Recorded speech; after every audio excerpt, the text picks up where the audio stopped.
तो hi everyone. मैंने just अभी एक वीडियो में कुछ होम रेमेडीज बताई, तो ये यूज़फुल है और इसका कोई साइड इफ़ेक्ट नहीं है। लेकिन जो बाहर जो बहुत कभी कभी हमें बिना डिग्री के जो झोला छाप डॉक्टर्स मिल जाते, उनसे हमें बहुत बार क्या बोलते हैं, उनसे वो हमें लूट नहीं सकते अगर हम कुछ अपने दिमाग से कुछ यूज करते हैं। कुछ आयुर्वेदिक भी यूज करते हैं, कुछ होम रेमेडीज भी यूज करते हैं। मैं ये नहीं कहती कि बहुत ही बड़ी बीमारी है तो आपको उनके पास जाना ही पड़ेगा, और अच्छे प्रोफेशनल डॉक्टरों के पास जाइए। ऐसा नहीं कि ये चाहे एक बार पैसे खर्च हो, लेकिन उनके पास जाइए, दो तीन लोगों से पूछ के जाइए, क्योंकि ये मेरे साथ हो चुका है। क्योंकि जब इंसान बीमार रहता है तो सोच नहीं सकते कि अभी क्या करना है, कैसे हमें किसके पास जाना है अगर कोई एकदम बीमार पड़ जाए तो एकदम से। तो मेरे मेरी मम्मी जब बहुत बीमार हो गई थी, तो फर्स्ट डॉक्टर घर पे आए, उन्होंने ट्रीटमेंट किया, उन्होंने अपनी फीस जो भी है ले ली, क्योंकि वो चल नहीं सकती थी, थोड़ा प्रॉब्लम हुआ था। बाद में मुझे बाहर निकालना ही पड़ा, उसको ले जाना पड़ा मुझे हॉस्पिटल में लेके। चलने का प्रॉब्लम नहीं था, फिर भी उसको ले जाना पड़ा। तो एक डॉक्टर ने पूरे कम से कम न जाने कितने हजार के उसने जो नहीं चाहिए था, यानी कि टेस्ट, जो ब्लड टेस्ट है या अदर्स जो नहीं चाहिए थे, वो भी करवाए। अभी क्या वक्त पर इंसान हर सब लोगों के साथ होता है, हर लोगों के साथ होता है। ऐसा नहीं कि किसी एक ही इंसान के साथ हो रहा है। क्योंकि मैंने पैथोलॉजी लैब में काम किया है 3-4 साल तक, तो किसका कितना कमीशन जाता है, कौन डॉक्टर कितना कमीशन लेता है, ये मुझे अच्छी तरह से पता है। वहां जाने के बाद उन्होंने सारा अपना, मुझे पता है कि कुछ कुछ टेस्ट यानी कुछ एक्स्ट्रा ऑर्डिनरी थे, तो अभी चलो बाद में उन्हें किसी और डॉक्टर के पास वो रेफरेंस देते, उनके पास गई। तो उन्होंने तो इतनी सारी रिपोर्ट्स लिखवा के दी कि अभी मुझे कुछ बताना नहीं है, लेकिन सब कुछ हुआ। 3 बार उनके पास गई, उनके पास लेने के आने के बाद उन्होंने एक दवा तक नहीं लिख के दी, सारे टेस्ट करवा दी। सीटी स्कैन वगैरह करते हैं, वो सब कुछ, वो एमआरआई वगैरह कुछ करते हैं, वो कुछ इसमें वो बड़ी सी मशीन आती है, मुझे उसका नाम मुझे याद नहीं है, इतना ध्यान नहीं है मुझे। तो उसमें उनका पूरा टेस्टिंग हुआ, स्कैन वगैरह सब कुछ। उसके बाद जब मैं उनके पास आई डाउन सब रिपोर्ट दिखाने के लिए, उन्होंने एक दवा नहीं लिख के दी और बोले कि नहीं, अब ये ज़्यादा दिन बचने वाली नहीं है। यानी मेरी मम्मी मेरे साथ में थी, उनके सामने कहा, तो किसी के पेशेंट के सामने इस तरह से बोलना कितना गलत है। एक पेशेंट वो पहले से ही मानसिक तौर पे डाउन रहता है। अभी पहले की बात थी तो मैं थोड़ा, क्योंकि मैं थोड़ी खुद ही डिप्रेशन में थी, तो मैं उसको कुछ बोल नहीं सकी। अभी का वक्त आता तो पता नहीं क्या करके आती मैं उसके साथ। वो हो गया, फिर उसने कुछ भी दवा नहीं लिख के दे दी, लेकिन उसका कमीशन भी निकल गया। और बाद में मुझे और दूसरे डॉक्टर के पास ले जाना पड़ा, तो उन्होंने मुझे बहुत ही अच्छा डिस्क्रिप्शन दिया।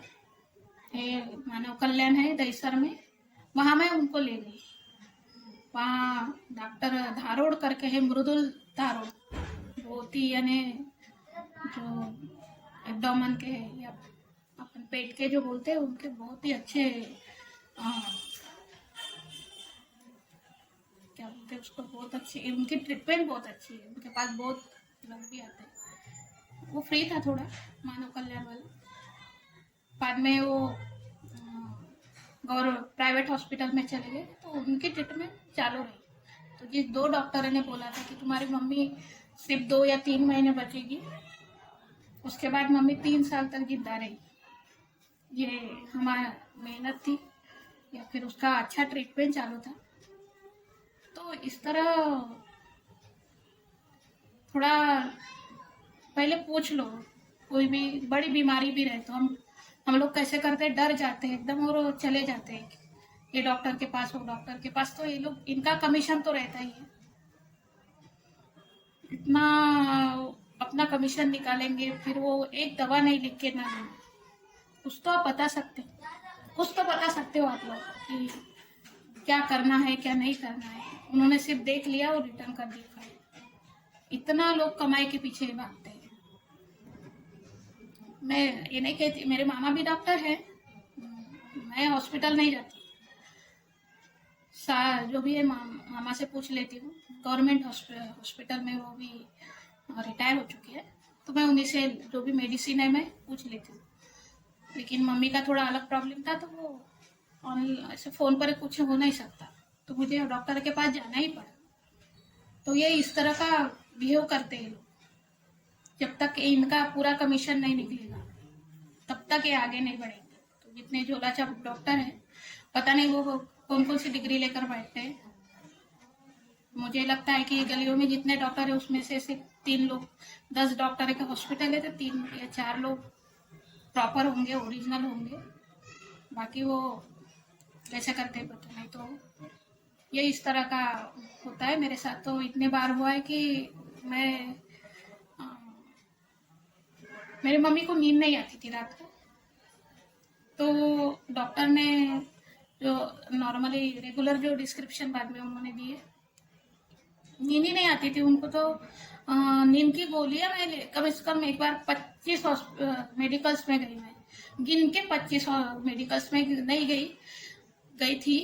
उन्होंने किसी ने भी नहीं दिया कि नींद की गोलियां अलाउड ही नहीं है। और वो डॉक्टर की हाई लेवल की फीस होने की वजह से मुझे फिर से अपॉइंटमेंट लेना मेरे लिए बहुत ही मुश्किल था। तो इतने हॉस्पिटल में जाने के बाद मुझे इतना सा वो गोली नहीं मिली, मुझे दी नहीं उन लोगों ने, मेडिकल वालों ने। फिर ये जो समाज में न जाने कितने क्या क्या हो जाता है। कोई बेहोश करा के इधर ले जा, चोरी करते हैं, बेहोश करा के बच्चियों को ये करते हैं, तो उनके पास ये कहाँ से आ जाता है मेडिसिन। तो इतना हर एक चीज में इतना भ्रष्टाचार है। तो घर के आपके जो भी आपके पास पैसा किसके पास रहता है तो वो डायरेक्ट नॉर्मली बड़े हॉस्पिटल में ले जाते, लेकिन मिडिल क्लास वाला सोच के जाएगा। तो इस तरह ये अपना कमीशन निकाल के फिर आगे आगे की स्टेप्स लेते हैं। एक डॉक्टर ने दूसरे के पास, दूसरे ने तीसरे के पास, तीनों ने बराबर अपना कमीशन निकाला। तो ये इस तरह का होता है। मेरे साथ भी हुआ, ऐसा नहीं, बहुत लोगों के साथ होता होगा, क्योंकि इंसान उस वक्त सोच ही नहीं पाता, माइंड चलने के लायक नहीं रहता कि हम क्या करें वक्त पर।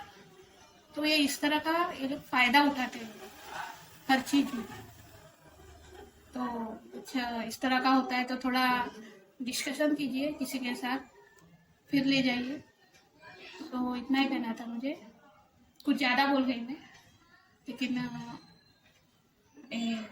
हुआ है अपने साथ। तो जब तक अपने ऊपर बीतती रहे तब तक पता नहीं चलता। तो इस तरह का मुझे बताना था। सो